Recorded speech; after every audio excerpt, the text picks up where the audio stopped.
So I'd like to introduce our second case study speaker, who is Tanya.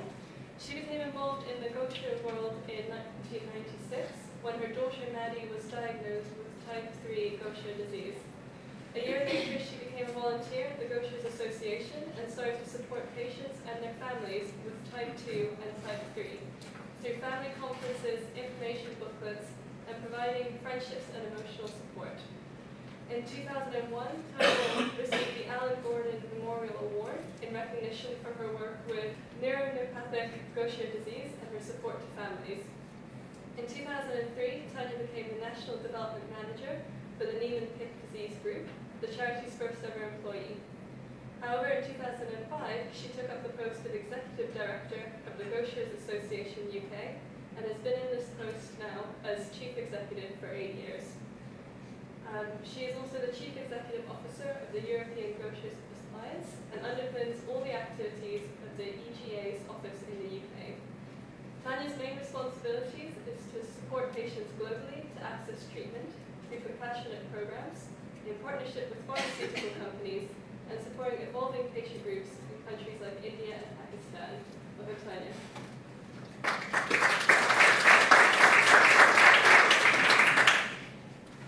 Thank you for that introduction. Thank you, and hello everybody. Unlike the speaker before me, Gaucher's disease we've had treatment for many years, so mine's a slightly different story. And you can see by my title, working with pharma, retaining independence, dealing with competition, and staying in control. And I'll pick up some of the things that were discussed this morning. And my talk is going to cover a wide variety of patient organisation activities. So just a very, very quick introduction.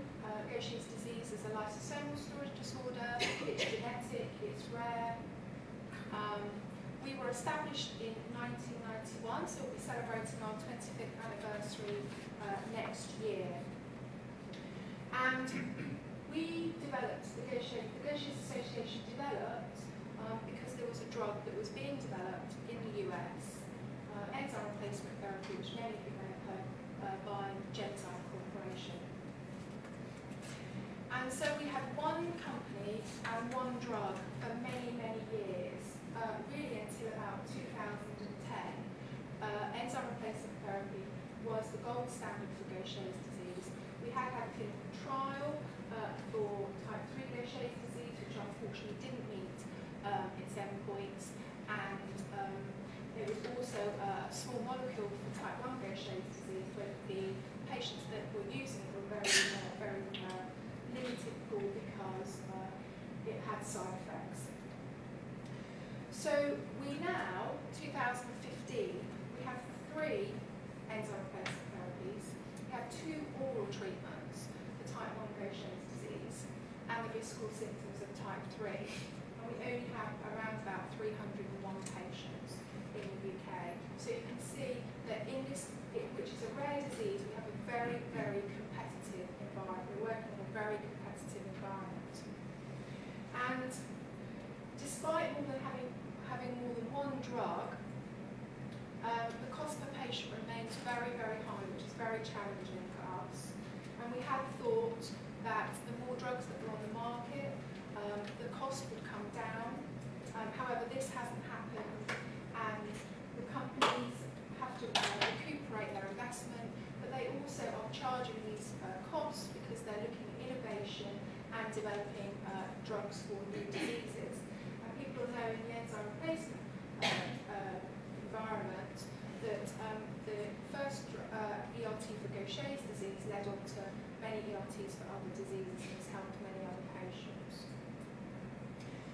So one of the things that's really important to us is, it was touched on this morning, is our independence. And it's a really, really key thing that patient organisations make sure that they are independent.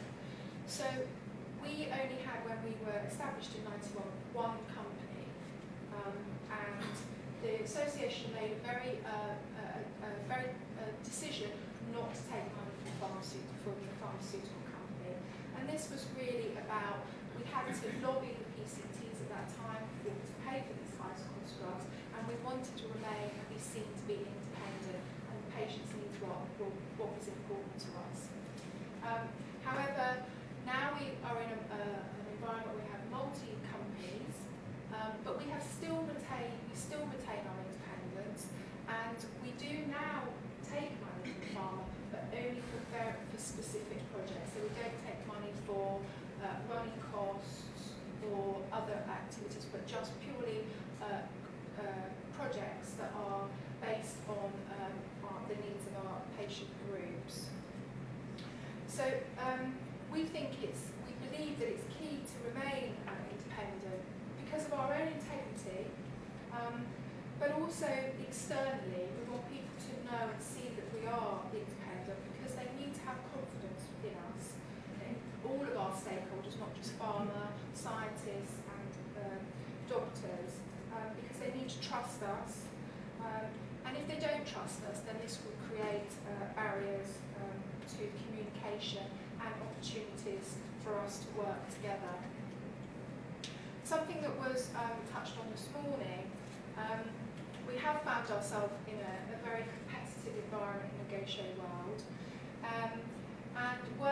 If working with one farmer is difficult, working with more than one is harder. But also you then have to adapt that they interpret the rules differently, and therefore you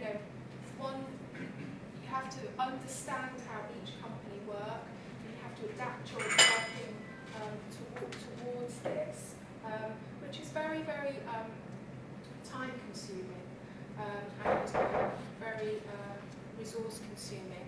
And I've just put a couple here. A couple of the pharmaceutical companies interpret the ABPI completely differently. So for some of them, they support our events and they come along and they're volunteers at our events and activities. One of them unfortunately interprets the code and is unable to come along. And also, I touched on it this morning when I asked the question, we are invited to some meetings, and this is me presenting at a meeting for researchers and key opinion leaders, but then another company interprets the rules differently and we're unable to attend, which I think is a loss because we can contribute, but we can also learn a lot. So dealing with competition has become a very difficult thing for us, and but it does create opportunities, but it also creates a lot of challenges. And as I say, we have to really adopt how we work with different organisations. But working with multiple companies creates a huge resource issue. The time to deal with them, travelling to meetings, the cost of travelling to meetings. In many occasions those costs aren't covered by anybody, so either patient organisations have to pay for that out of their own pocket, or the charity has to pay for them, and then you have to think very carefully what meetings you need to go to, and if you're not round the table, what decisions are made when you're not there. And also the skills. Many people in rare disease organisations are either patients or their parents are patients. I mean, I'm a mum. I had transferable skills from my life before Gaucher, but you have to learn many new skills. You have to develop confidence, and you have to show confidence when you're around the table. You have to understand how things work. You have to understand how pharma works and what their boundaries are. Many of them have to walk around with lawyers behind them when they talk to patient organisations, just in case they say something they shouldn't. And this is really challenging for us. And we also, they have to trust you. And because we work in a competitive environment, I'm now having to sign a lot more confidentiality agreements so that I don't discuss things. And this creates challenges and barriers for discussions that I can have. And as a patient organisation, we need to stay in control. We do have common ground, but we also do have different agendas. Our agenda is to make accessible treatments to patients, to meet their needs and they be effective. Whereas, often we hear pharma talk about we can't tell you this until we tell we release this to our investors. But we do have many grounds, many ways that we can work together. And I always think that the attributes of being a parent is how you should look at working with pharma. So we can play an important role in their education.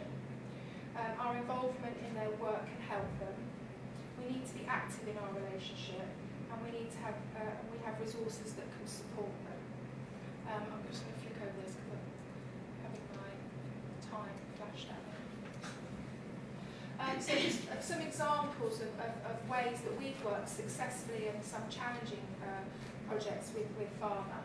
So one of the things that Flora said, I'm very much involved in humanitarian aid, and back in 2004, we, as Western patient groups, more established, helped develop Eastern European patient groups, and we identified huge numbers of children that weren't being treated, although there were drugs that were out there available because of cost.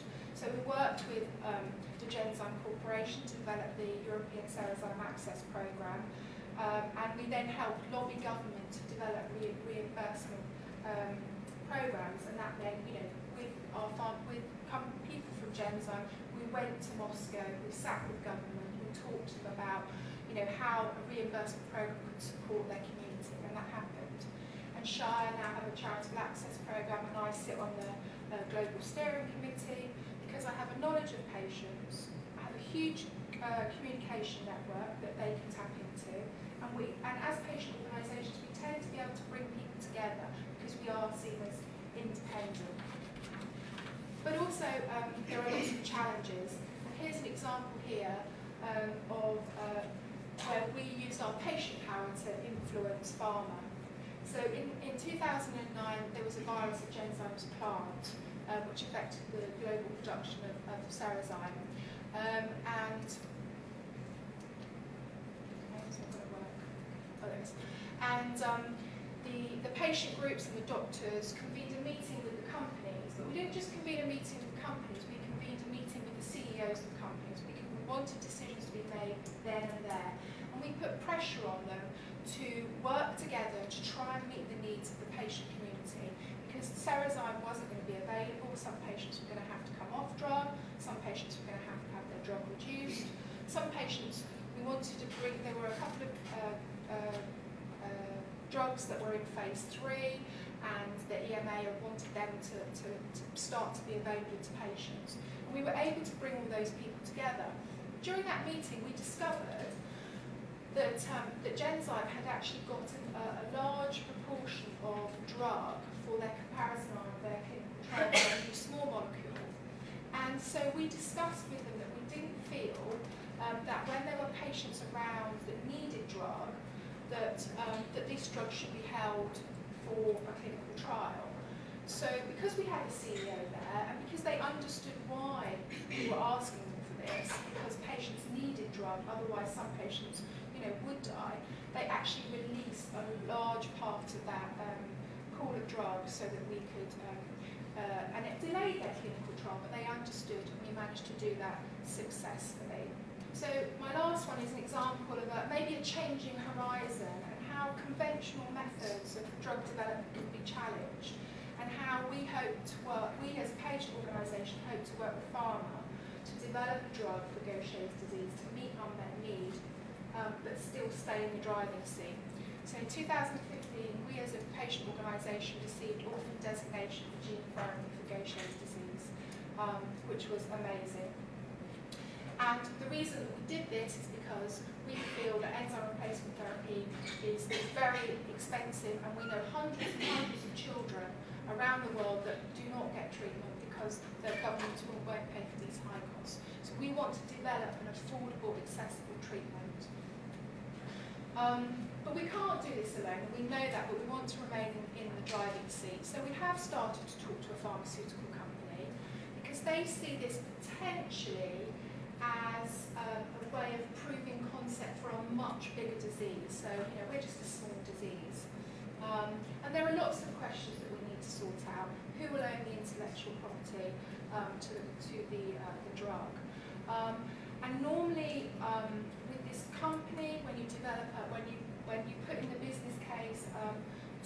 to work with them, it's academia that do it. But we as a patient organisation are going to be leading that. And we as a patient organisation are working with the EMA for scientific advice and for protocol assistance. And we really hope to be able to leave the money maybe through the NHS, working with the MHRA, maybe the adaptive pathways, to actually run clinical trials ourselves. And we really hope that we can do this because there is a huge unmet need in this community. It is complex, it is challenging. We are in the early stages. It's a steep learning curve. We're asking for lots of help and lots of people are giving us advice and resources. And we will need to take legal advice as well on where we stand. But this is what we're hoping to do, to try and meet the needs of our community. And these are just a few things of other areas where we've worked with pharma over the years. And you'll see things like lobbying government because, we want these drugs to be available to patients. And we also want pharma to continue to develop these drugs. And that's a real issue in the rare disease community.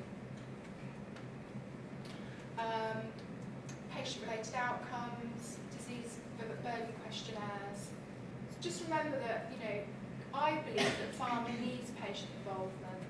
And in the past, it often is just used for simply tick a box. And I think that is very much changing. Don't be intimidated. They don't know what patients go through every day or families go through every day. You do, and you can help them, you can educate them, and they know that. Always ask questions and ensure that they provide the answers, even if it's after the event. Interestingly, accept the fact that you won't always agree, and we've had many heated discussions with our colleagues in pharma. But if you're honest, and they know you're always there as the patient advocate, they will respect you. They may not agree with you, but they will respect you. And we've worked with some companies and we've said, we don't think this is in the best interest of patients, and they've done it anyway. And then when it hasn't worked, we've just moved on and worked and found ways to work together.